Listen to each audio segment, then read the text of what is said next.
Belle launched the Whole Pantry app last year. The Whole Pantry was born through Belle's own battle with brain cancer. She was diagnosed with terminal cancer a few years ago. After trying the traditional treatment methods, she turned to whole foods to heal herself instead, and she soon began to develop an app. Fake wellness guru Belle Gibson has fronted federal court in Melbourne to be grilled over a Melbourne woman who faked having cancer to make money. Belle Gibson amassed a huge following thanks to her massive Instagram followers, her cookbook and self-made app. She wasn't just an influencer or celebrity making hundreds of thousands of dollars by doing what her peers had always done. She was different. She'd suffered real tragedies and she'd come through stronger than ever. And better yet, she'd done it all on her own, with a new kind of medicine.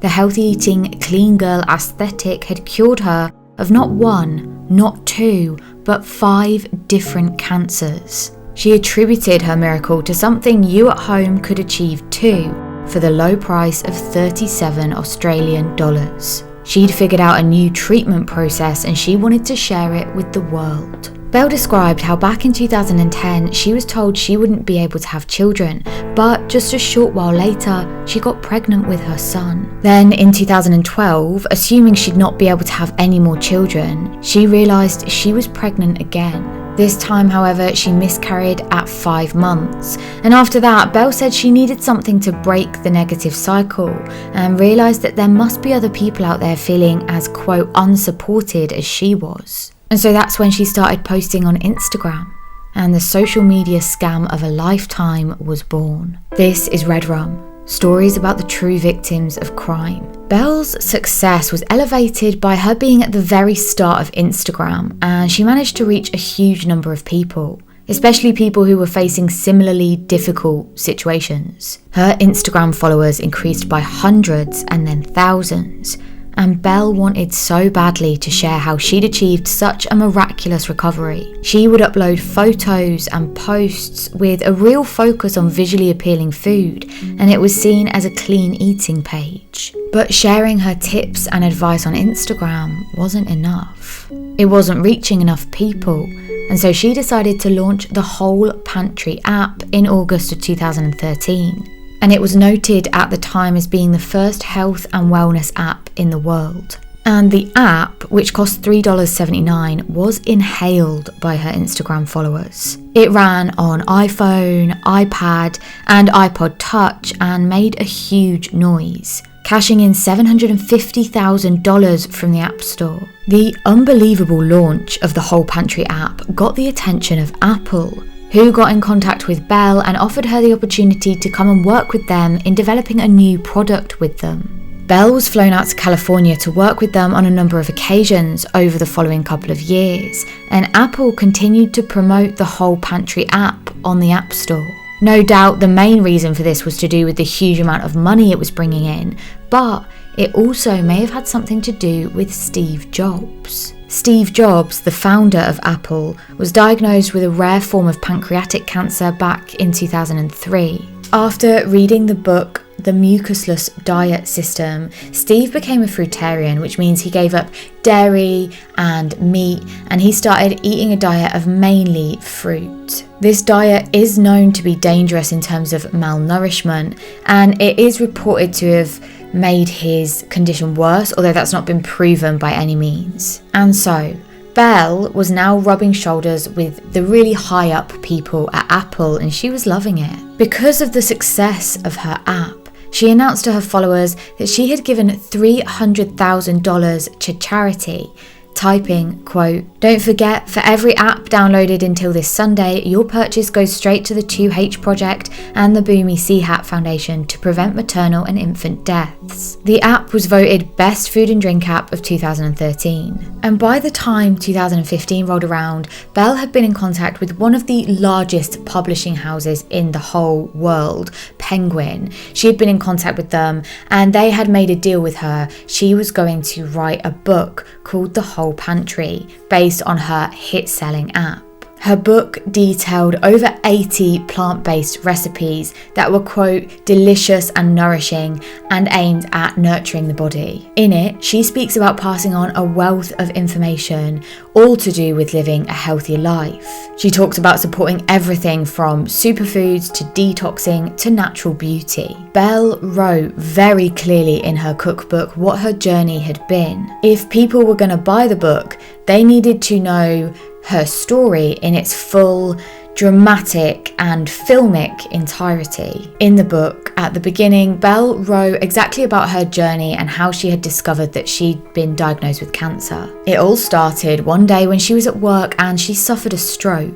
She fought hard for the next 3 weeks trying to figure out what was wrong, seeing specialist after specialist after specialist. Eventually, she writes that the doctor called her back into his office and told her the devastating news that she did have malignant brain cancer and she had a maximum time left to live of 4 months. Quote, "I remember a suffocating, choking feeling and then not much else." Given this diagnosis of up to 4 months left to live, she prepared herself. She'd have to say goodbye to her family, her friends, and her young son. And so Belle decided to start recommended treatment. And at first she began doing radiotherapy and chemotherapy, but soon she decided to change tack. She said she'd be doing radiotherapy and chemotherapy for around 2 months, when one day she'd woken up in a park opposite Melbourne Hospital and realised that she'd been passed out for a number of hours. And that's when she made this big life-changing decision. She said that, quote, "If all I had was between 1 hour and a month to live, I was not going to spend it passed out on a hospital lawn, knee-deep in nausea and other side effects. I pulled myself out of chemo and radiotherapy. My doctors freaked out, but they couldn't stop me. I started travelling around the country, speaking to anyone who could help me and treating myself through nutrition and holistic medicine. Meanwhile, I just kept reading, educating myself. Everything I know now is gleaned from reading and speaking with as many people as possible. I was empowering myself to save my own life through nutrition, patience, determination and love." I'm sure everyone who's ever had cancer would be really, really pleased to know that all they need to do is just look to patience and love.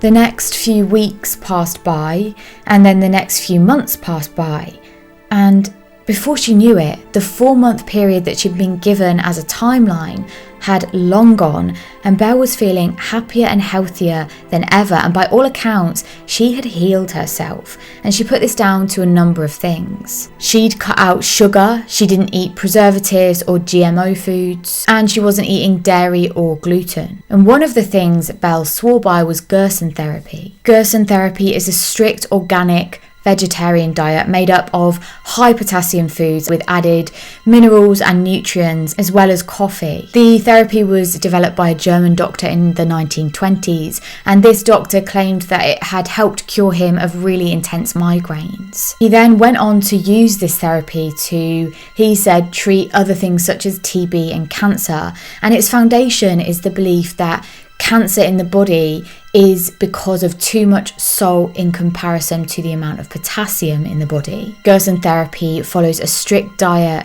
that includes up to 13 glasses of fresh fruit juices a day, as well as coffee. It claims to excrete toxins from the liver and the colon, as well as getting rid of certain cancer cells. Cancer Research UK, however, says that there is no scientific backing for this form of treatment, and it lists some side effects such as heart problems, diarrhea, dehydration, skin irritation, and infections. Sometime during all of this, Belle posted on her social media, quote, "It's unfortunate that there is someone on my Instagram trying to discredit the natural healing path I am on." On the day of her son's 4th birthday, Belle had a seizure and she collapsed, and people at the birthday party rushed over to try and help her, and when she came to, she told them not to call an ambulance and that she seemed to be fine. But just 2 weeks later, Belle put another post on her Instagram, this time saying that she had been diagnosed with a 3rd and a 4th cancer. She went on to say that this time she'd been to see another doctor, someone different,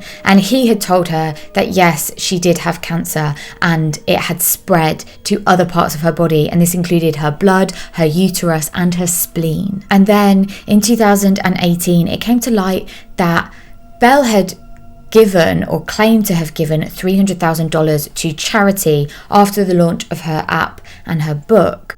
However, that money had never actually made it to those charities. A social media post outlining this went viral, and it wasn't long before certain things started disappearing from Belle's account. She began deleting posts from her social media that had anything to do with her terminal illness or her recovery. Alongside this, journalist Nick Toscano was one of the first people to call Belle out on this charity fraud. He asked her to provide evidence for her charity donations and to answer questions about inconsistencies in her story. He sent Belle questions because she was avoiding his calls, and when she did eventually reply, she sent a long, rambly letter, but she wouldn't respond any more than that. Afterwards, she sat down with newspaper The Australian, and this is when her story really begins to unravel for the first time publicly. She told them that there was a possibility that her brain cancer was just misdiagnosed. By this point, Belle's story had gained a huge amount of attention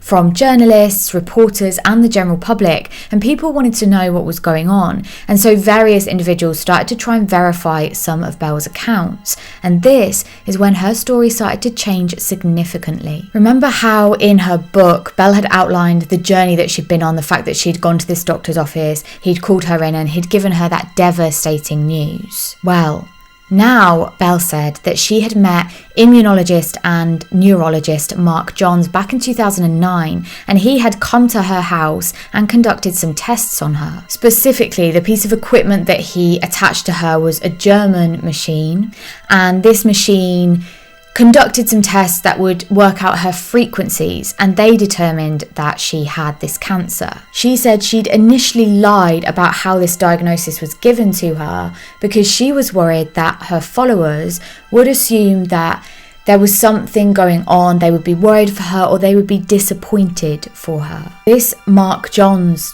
character could never be tracked down, and on top of this, the person she said gave her that second diagnosis of having the third and fourth cancers, he was tracked down, but it was revealed that he had never given her this diagnosis, and he said he wasn't qualified to even do so. And that's when some previous things came to light that Belle had said, and it was soon revealed that they were all extreme fabrications and lies as well. When she was a teenager, she claimed that she was going to have to undergo life-saving heart surgery. The lie went on to the point where she was typing from her hospital bed, she said, and that she had died on the table in the operating room but had come back to life. When faced with the evidence that she wasn't even in hospital, let alone having had what she eventually said was 3 surgeries, Belle blamed her lies on being a teenager. But the final online post came in just 1 month before she started with longer and more in-depth lies, this time about having that brain tumour. The reports are sketchy, mainly because the source, Belle, is so flitting between her accounts, but some places report that Belle still claims to this day to think that she did have a brain tumour, and other places report that she says that no, she didn't, it was not true at all. That first journalist, Nick, who had exposed Belle, said that the lack of scrutiny from Penguin and Apple, these huge companies, was something that helped Belle gain the sort of traction and the momentum that she did. And then Belle gave an interview to 60 Minutes Australia, and oh my goodness, this interview is incredibly interesting to watch. I will link it below, but I definitely recommend you watch it. I'll summarise what happened right now. Her lies unravelled even more, and she admitted that she'd been unsure of her diagnosis and so sought help from a real hospital.